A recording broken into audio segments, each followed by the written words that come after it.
anything you work hard at, anything you put a lot of effort into, anything you sweat over to make it happen, the question is, why are you working so hard?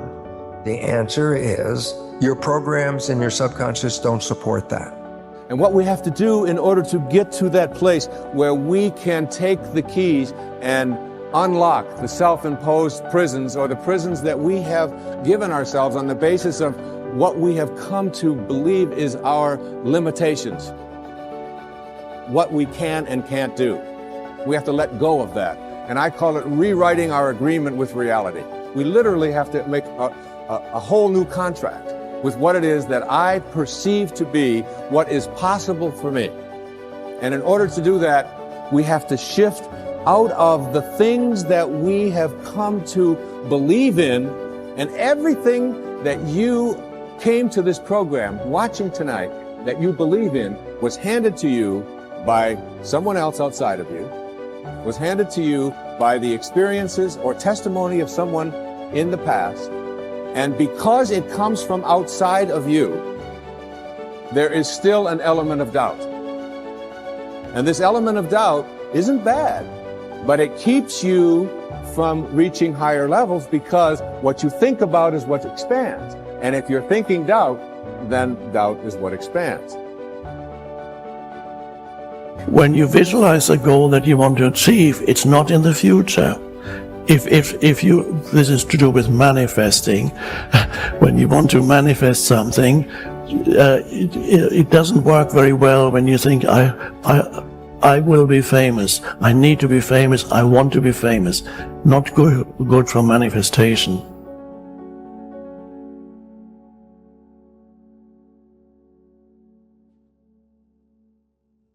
If you want to manifest something, you have to start with the foundation for manifestation is always the present moment. It's not the future. It works very simply. Jesus explained it in one sentence, just one sentence. Whenever you pray for something, believe that you have received it and it will be given to you. But you and I, when we choose to create something new in our lives, when we choose to heal our bodies, when we hold the image in our mind of what it is that we choose to create, the act of holding the image in our minds is the act of us reaching into the potential of this field, of the divine matrix.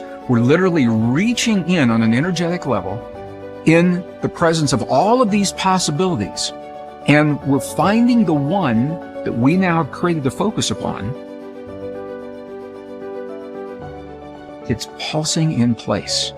That is the secret to creating in the divine matrix. That's the secret to reaching in to the potential, grabbing that potential in your life and isolating that potential and making it into something that is real.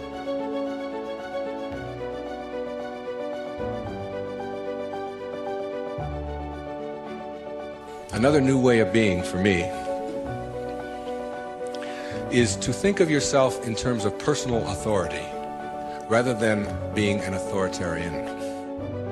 Personal authority. A person who has authority never needs to dominate anyone else, ever. Dominating doesn't become necessary. In business, you can have authority. The people who have the most authority are the ones who listen the most, and the ones who are the most conscientious about what do other people have to say.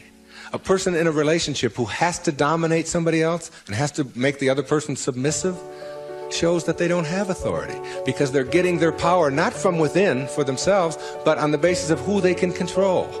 And that never lasts. That never lasts. The only thing that lasts is having inner power, if you will. Know thyself. That's what Shakespeare said. Know thyself. The more you know yourself, the more you become honest with yourself, honesty becomes just a way of life. No, I don't think the world necessarily does, but you can't run your world. You can't run your world based upon what the rest of the people in the world want or don't want. To me, honesty is like, it's a karma that goes out into the world. How people treat you in the world is their karma. How you react is yours. And when you react to it with dishonesty, That's what you're putting out into the world, dishonesty. And when you put dishonesty out into the world, that's what's going to come back to you, because what goes out is what comes back. That all, as you sow, so shall you reap. I mean, it's in every great institution that there is in the world, whether it's a religion or a philosophy or whatever. What you put out is what comes back. Whatever you plant is what you're going to get back.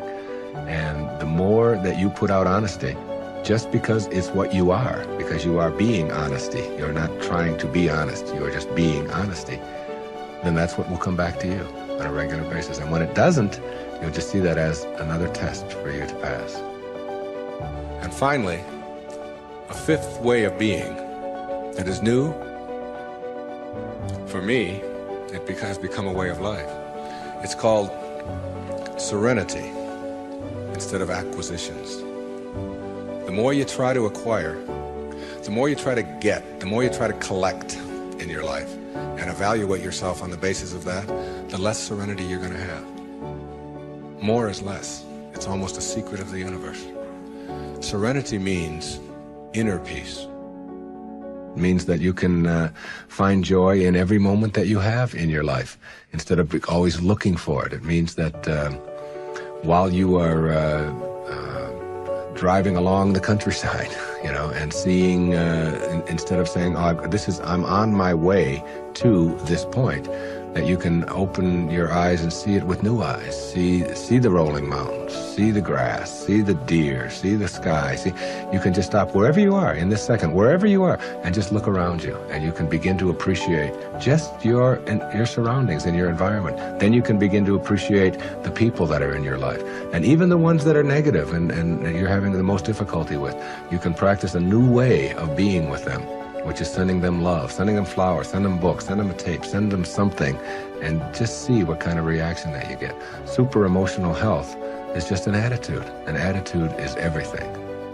You have a choice. You can choose to stay stuck and bitter, or you can do yourself a favor by willingly forgiving the past and let it go, and then move on to create a joyous, fulfilling life. You have the freedom to make your life anything you want it to be, because you have freedom of choice.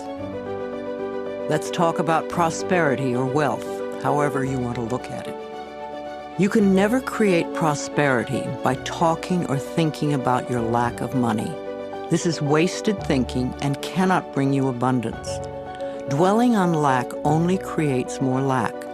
Poverty thinking brings more poverty, and gratitude thinking brings abundance. There are a few affirmations and attitudes that are guaranteed to keep prosperity beyond reach. Resenting other people for the amount of money they may have just puts up a wall between you and your own flow. Open your consciousness to new ideas about money, and it will be yours. There is never enough money. Now that is a terrible affirmation to use. Also the one, money goes out faster than it comes in. This is poverty thinking of the worst kind. The universe can only respond to what you believe about yourself and about life. Examine whatever negative thoughts you have about money, and then decide to release them and let them go. They have not served you well in the past and will not serve you well in the future.